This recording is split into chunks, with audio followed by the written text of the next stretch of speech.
Salam sejahtera bagi kita semua. Semoga teman-teman yang sedang berjuang dalam mencari ilmu selalu diberikan kemudahan oleh Tuhan Yang Maha Esa.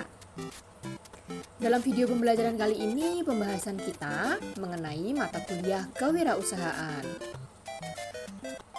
Video ini dipersembahkan oleh Program Studi Penerbitan Jurnalistik jurusan Teknik Grafika dan Penerbitan Politeknik Negeri Jakarta.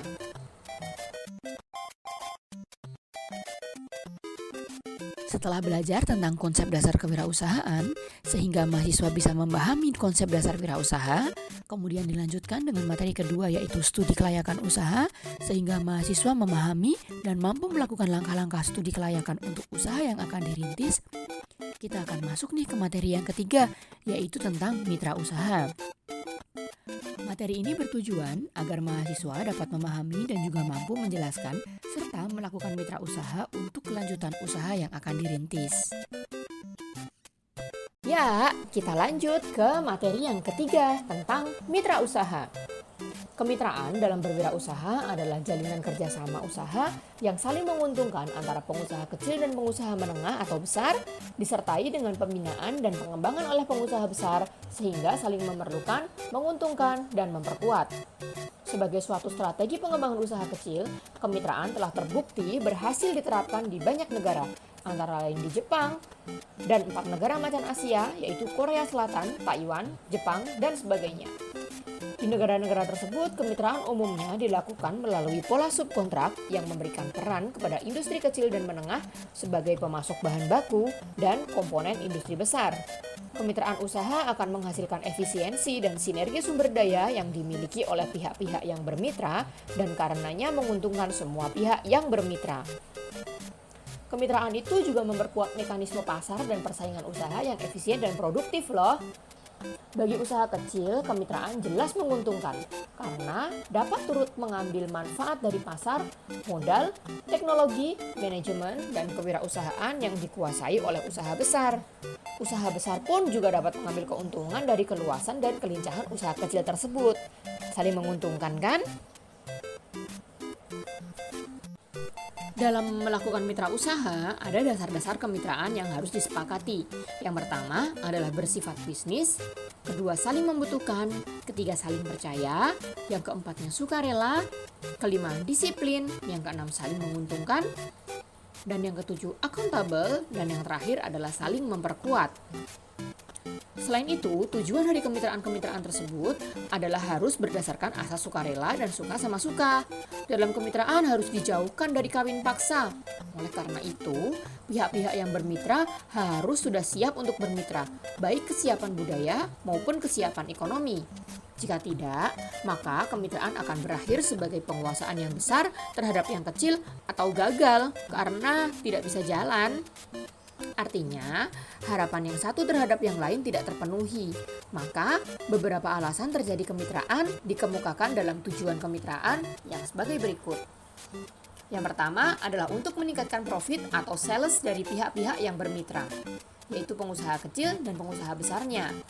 Yang kedua adalah memperbaiki pengetahuan situasi pasar. Dan yang ketiga, memperoleh tambahan pelanggan atau para pemasok baru. Yang keempat adalah meningkatkan pengembangan produk. Yang kelima, memperbaiki proses produksi.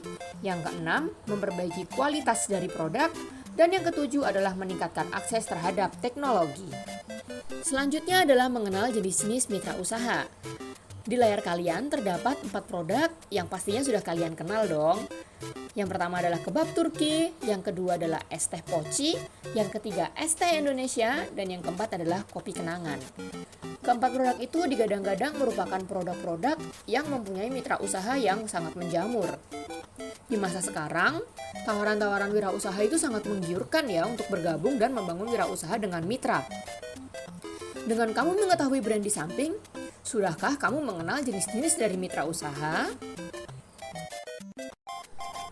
Kalau belum, yuk kita kenalan dulu. Pola kemitraan yang pertama adalah kerjasama keterkaitan antar hulu dan hilir atau forward linkage. Pembangunan industri dasar dengan skala besar yang dilakukan untuk mengolah langsung sumber daya alam, termasuk sumber energi yang terdapat di suatu daerah, perlu dimanfaatkan untuk mendorong pembangunan cabang-cabang dan jenis-jenis industri yang saling mempunyai kaitan yang selanjutnya dapat dikembangkan menjadi kawasan-kawasan industri. Yang kedua adalah kerjasama keterkaitan antar hilir hulu atau backward linkage. Pertumbuhan ataupun pemerataan ekonomi dengan penerapan kerjasama keterkaitan hilir hulu yang tepat guna sejauh mungkin dapat menggunakan bahan-bahan dalam negeri adalah untuk meningkatkan nilai tambah, memelihara keseimbangan antara peningkatan produksi dan kesempatan kerja, serta pemerataan pendapatan. Dalam rangka usaha memperbesar nilai tambah sebanyak-banyaknya, maka pembangunan industri harus dilaksanakan dengan mengembangkan keterkaitan yang berantai ke segala jurusan secara seluas-luasnya, yang tentunya saling menguntungkan kelompok industri hilir dan juga keterkaitan antara kelompok industri hulu atau dasar. Yang ketiga adalah kerjasama dalam pemilik usaha. Dalam konsep kerjasama usaha ini, ada hal-hal yang harus diperhatikan nih. Hal-hal tersebut antara lain 1. Perjanjian tertulis. Sangat penting untuk melakukan perjanjian tertulis atau kerjasama atas usaha yang akan dilakukan. Hal ini untuk menghindari perselisihan dan kerugian di belakang hari. Semakin detail isi perjanjian, maka semakin memperjelas konsep kerjasama yang akan dibangun.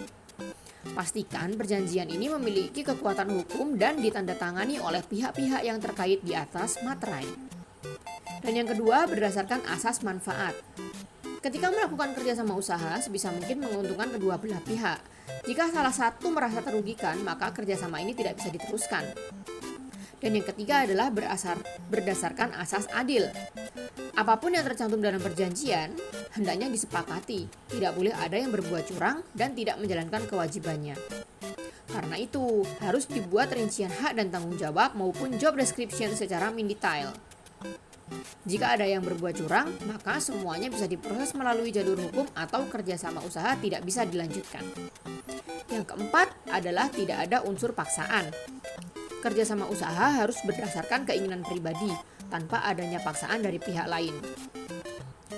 Kemudian, jenis kerjasama selanjutnya adalah kerjasama dalam bentuk bapak dan anak angkat.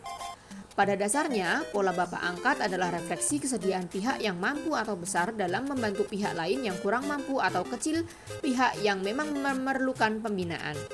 Oleh karena itu, pada hakikatnya pola pendekatan tersebut adalah cermin atau wujud rasa kepedulian pihak yang besar terhadap yang kecil. Yang kelima adalah kerjasama dalam bentuk bapak angkat sebagai pemodal ventura. Nah, untuk ini merupakan bentuk kerjasama dalam bentuk investasi atau pembiayaan berupa penyertaan modal ke dalam suatu perusahaan swasta atau anak perusahaan sebagai pasangan usaha atau investee company untuk jangka waktu tertentu. Yang keenam adalah pola inti plasma. Merupakan hubungan kemitraan antara usaha kecil menengah dan usaha besar sebagai inti membina dan mengembangkan usaha kecil menengah tersebut yang menjadi plasmanya dalam menyediakan lahan, penyediaan sarana produksi, pemberian bimbingan teknis manajemen usaha dan produksi, perolehan, penguasaan dan peningkatan teknologi yang diperlukan bagi peningkatan efisiensi dan produktivitas usaha. Dan yang ketujuh adalah subkontrak. Menurut penjelasan pasal 27 huruf B Undang-Undang Nomor 9 Tahun 1995 bahwa pola subkontrak adalah hubungan kemitraan antara usaha kecil dengan usaha menengah atau usaha besar yang di dalamnya usaha kecil memproduksi komponen yang diperlukan oleh usaha menengah atau usaha besar sebagai bagian dari produksinya.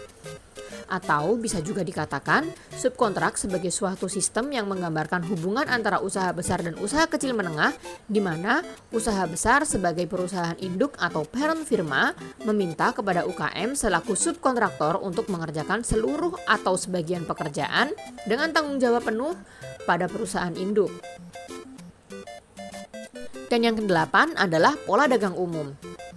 Menurut penjelasan pasal 27 huruf C Undang-Undang Nomor 9 Tahun 1995, pola dagang umum adalah hubungan kemitraan antara usaha kecil dan usaha menengah atau usaha besar yang di dalamnya usaha menengah atau usaha besar memasarkan hasil produksi usaha kecil atau usaha kecil memasok kebutuhan yang diperlukan oleh usaha menengah atau usaha besar mitranya.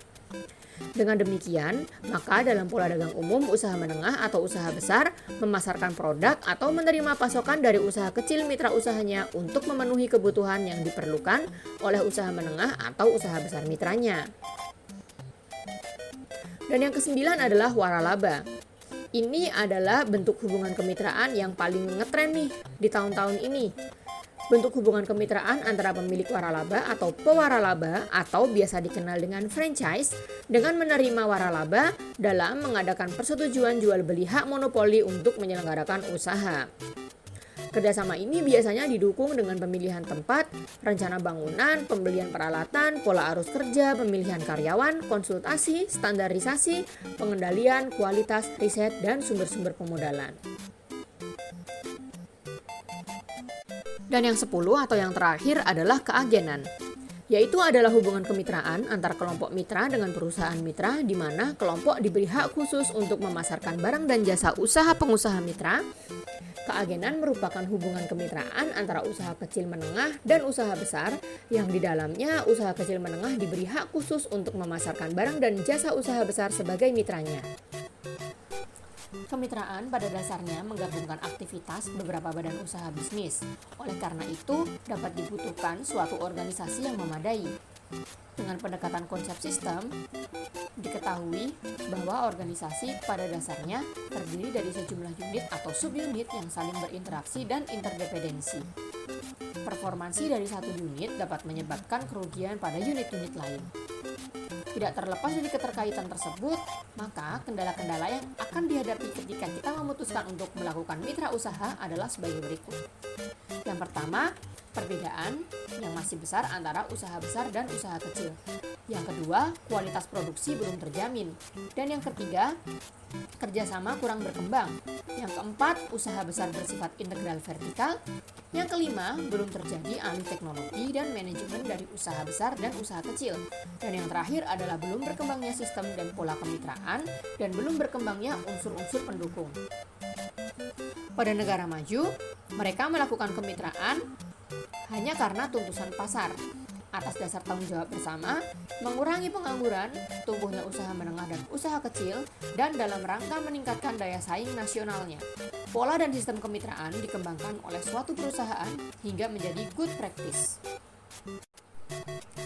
Ada 5 jenis kemitraan yang dikembangkan di Eropa dan dapat ditiru. Yang pertama, buying and selling yang meliputi kegiatan suppliers dan subcontracting. Yang kedua, positive restructuring yang meliputi outsourcing, spin-offs, management buyouts, community renewal, dan trades-offs. Yang ketiga adalah SME support yang meliputi startup companies, mentoring, kerjasama penelitian, dan pengembangan R&D, serta bantuan ekspor. Yang keempat adalah training dan education, misalnya untuk supplier dan magang, serta rekrutmen calon pemitra. Yang kelima adalah lokal fokus, yaitu adalah kegiatan kemitraan dengan tujuan mengembangkan ekonomi wilayah. Terima kasih atas kesediaan waktunya untuk menyimak video ini sampai selesai. Selanjutnya kita akan membahas tentang analisis SWOT pada materi berikutnya ya. Sampai jumpa di video selanjutnya. Selamat belajar, semoga bermanfaat.